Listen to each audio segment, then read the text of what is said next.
Kanuru SI Sai Kumar, Bibipet constable శృతి, మరొక వ్యక్తి నిఖిల్ ముగ్గురు సదాశివనగర్ మండలం అడ్లూరు ఎల్లారెడ్డి చెరువులో మృతి చెందిన విషయం తెలుసుకుని వారి కుటుంబాలను పరామర్శించేందుకు వచ్చిన ప్రభుత్వ సలహాదారు షబీర్ అలీ కామారెడ్డి ఏరియా ఆసుపత్రిలో 3 కుటుంబాలను పరామర్శించి ధైర్యం చెప్పారు. షబీర్ అలీ మృతి చెందిన ఎస్ఐ సాయి కుమార్ వారికి ఏదైనా డిపార్ట్మెంట్ లో ఉద్యోగం ఇప్పిస్తామన్నారు.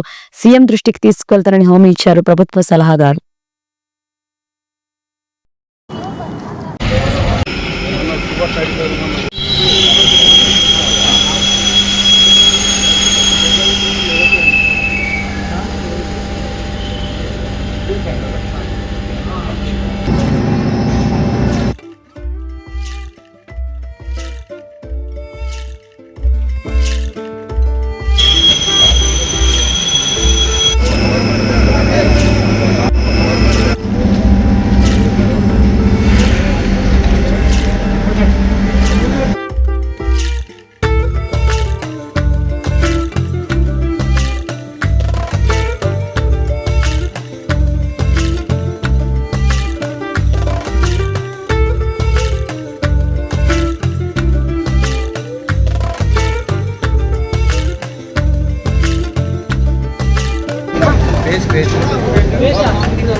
జరిగిన సంఘటనకు చాలా బాధాకరంగా మీకు తెలియజేసే అవసరం ఉంది.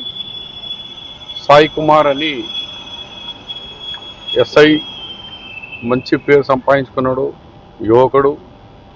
మరి ఆమెతో సహా బీబీపేట్ కానిస్టేబుల్ శృతి, మరి దానితో సహా బీబీపేట్కు చెందిన పిల్లగాడు నిఖిల్, ముగ్గురు కూడా టేకిరాల్ చెరువులో పడి చనిపోవడం, ఒకరికొకరు రక్షించేందుకు పోయినాము అనుకుంటున్నాము. ఎందుకంటే ముందుగల ఊహిస్తున్నాము, ఎంత రైట్ అని చెప్పలేము.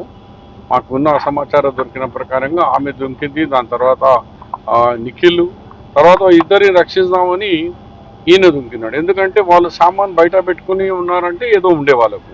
ఇతడు అన్నీ ఈయన టెలిఫోన్ కానీ అన్ని జేబులోనే ఉండే, అంటే సడన్గా వాళ్ళను రక్షిద్దామని ఈయన కూడా దొరికిండు.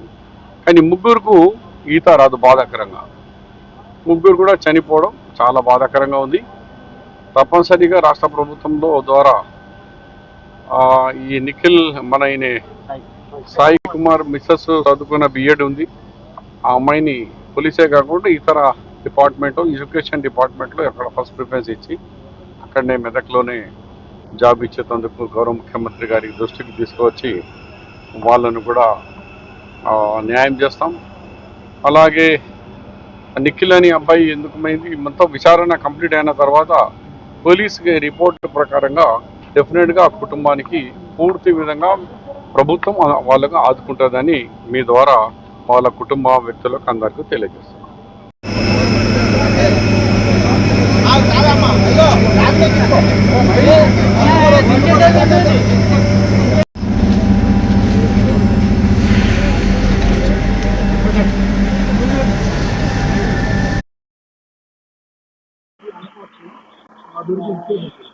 ఏ సర్కమ్స్టాన్సెస్లో జరిగాయి, what could be the reason అన్నది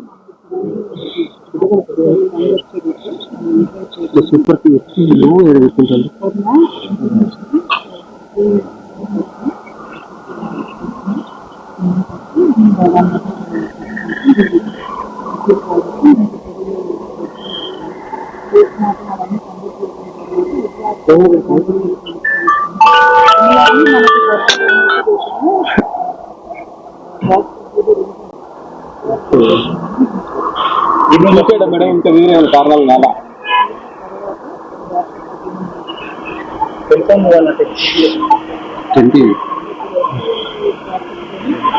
పైకి ఇంకొద్ది కారణం ఏంటి ప్రైమరీ పైకి పెట్టు.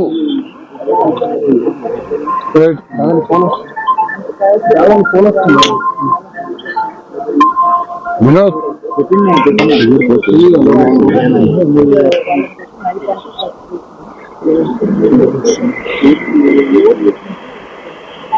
ప్రైమరీ వినోద్ పైకి పెట్టు కొద్ది ముందుకు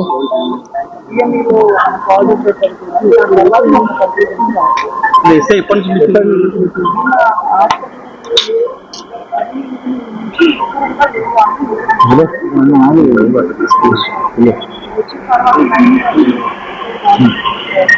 పైకి పెట్టు ముగ్గురు ఒకటే వ్యక్తులు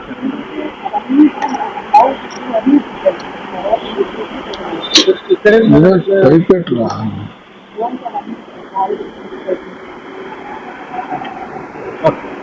ఫోన్ లిఫ్ట్ చేయకపోవడాలు, రిజెక్ట్ చేయడాలు, బ్లాక్ లిస్ట్ అసలు ఆయన జాబితాలోనే ఉండవు. సూసైడ్ అనే పదాన్ని ఎప్పుడో తీసేసిండు ఆయన. చాలా కౌన్సిలింగ్ ఇస్తాడు, మంచి స్వభావం.